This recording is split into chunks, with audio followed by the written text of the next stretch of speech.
World Record Lightning Megaflash. Sounds like a pretty bright place to kick off a new show. I'm Carl Azus, it's good to see you. According to a spokesman from the World Meteorological Organization, a megaflash is a really big lightning flash. The official definition is any horizontal lightning bolt that travels more than 62 miles.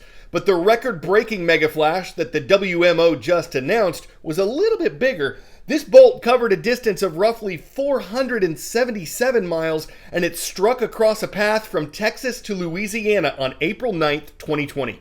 How do scientists know? How do they measure this stuff? A lot of it's done using lightning mapping array networks, a group of antennas, receivers, and computers that record lightning. These networks are based from the ground, though. They have limitations when it comes to megaflashes. So what researchers have been doing is using satellites to record and measure lightning events, and that's given them a new tool that collects more data about them. This led to the recent discovery of another record, one that was set in South America. On October 31st, 2018, a single megaflash lasted just over 17.1 seconds. That was the longest megaflash ever recorded. It lit up the skies over Uruguay and northern Paraguay, and it probably scared the daylights out of anyone who noticed a 17-second lightning bolt. Geostation lightning mapper technology on satellites is relatively new, so scientists think that bigger and brighter megaflashes will be observed in the future. They say one big takeaway from this is that it shows people just how far lightning can reach, and that can encourage folks to stay safe and take shelter as severe weather season approaches in the spring. The crash of an American fighter jet in the South China Sea is another complication in an ongoing international dispute over these waters. Located between Vietnam and the Philippines, the South China Sea is one of the busiest shipping routes on the planet. China says it controls this body of water, and since 2014, it's been building artificial islands here to support its claims. But other nations in the region and several beyond it, including the United States, say China doesn't control these waters, and the U.S. regularly sails warships there to support claims that these are international waters. The final approach of an F-35C stealth fighter jet, seconds before it crash lands into the flight deck of a U.S. aircraft carrier. Images circulated on social media, confirmed by the U.S. Navy, show the plane moments later in the ocean, canopy open after its pilot escaped. The cause of the crash, which injured the pilot and 6 sailors, still under investigation. The Navy now has the difficult task of recovering the wreckage of a $100 million jet from the bottom of the ocean, to make sure, defense experts say, that its classified technology doesn't fall into the wrong hands. The Chinese have a long history of being able to borrow something from overseas and reverse engineer it.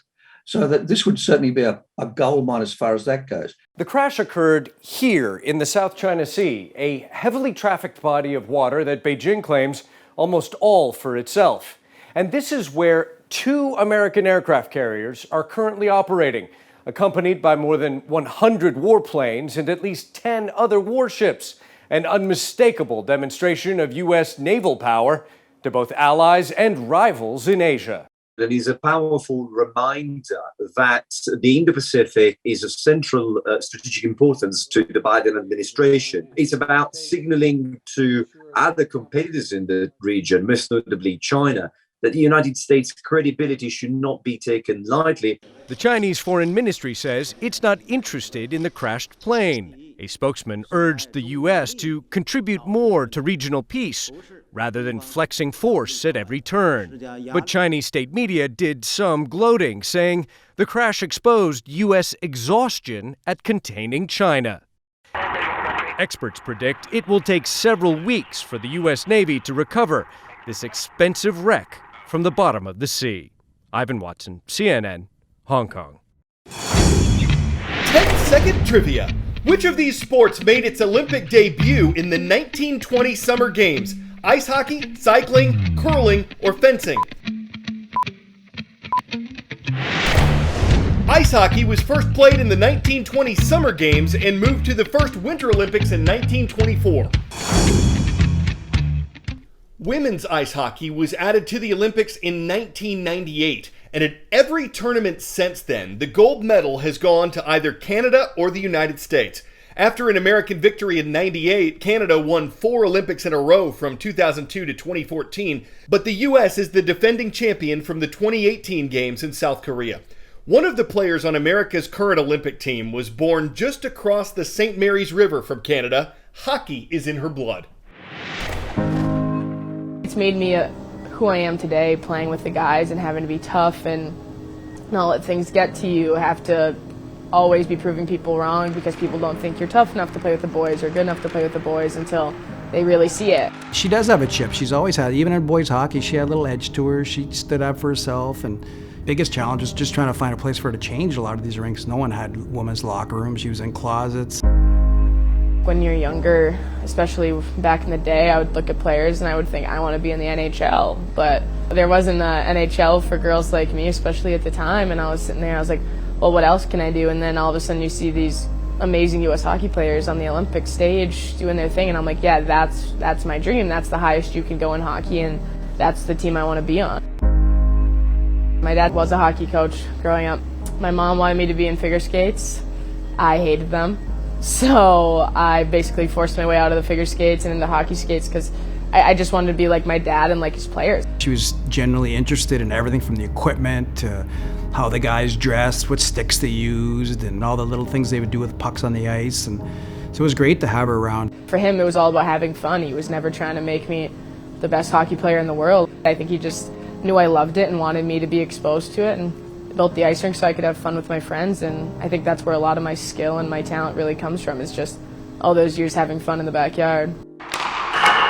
I've definitely had an unconventional journey to get to this team. Growing up as an Indigenous person, it wasn't really that rare to see other hockey players playing who had Indigenous roots. And then I got to college, and I think that's where it really clicked for me that you're different than the rest of the people. It's a challenge for a lot of Indigenous kids to get off the reserve or off the band and move away and fit in. But Abby obviously was real lucky that she grew up with a lot of kids like that in her town. I want to help to diversify hockey as a sport. Making the sport more diverse is just trying to make it more accessible, first of all, but also just gaining more visibility that you can make it. I think looking at this roster as a young kid, you didn't see anybody who wasn't a white hockey player. For me, that goes a long way, seeing somebody like you doing it, being at the top of the game and knowing that you can make it that far and that hockey is a sport that includes you. If one little girl says, I want to play hockey because she's playing hockey, I think that would mean the world to me. Just changing one person's trajectory and letting them know that there is a place for them in hockey, and letting hockey do its thing, because hockey really is one of the greatest things that's ever happened to me. The other night I was watching something and I kind of had tears in my eyes just thinking about it a little bit. I have an Olympian daughter, and now she's going to go to the Olympics and try to win a gold medal. And she wrote a letter to herself in grade 6 that she was going to play at Wisconsin. She was going to play in the Olympic team, and the only thing she hasn't done yet is get the Mustang, she said in the letter she's getting. So, I mean, she's a focused kid. It's just really special to be able to represent your country on truly the biggest stage there is. This isn't a one-time thing for Abby. I think she wants to play now, and she wants to play in 4 years. I think Abby wants to play for a long time. She loves it. I wouldn't want to play hockey unless it was the most fun thing in the world, and it really is for me.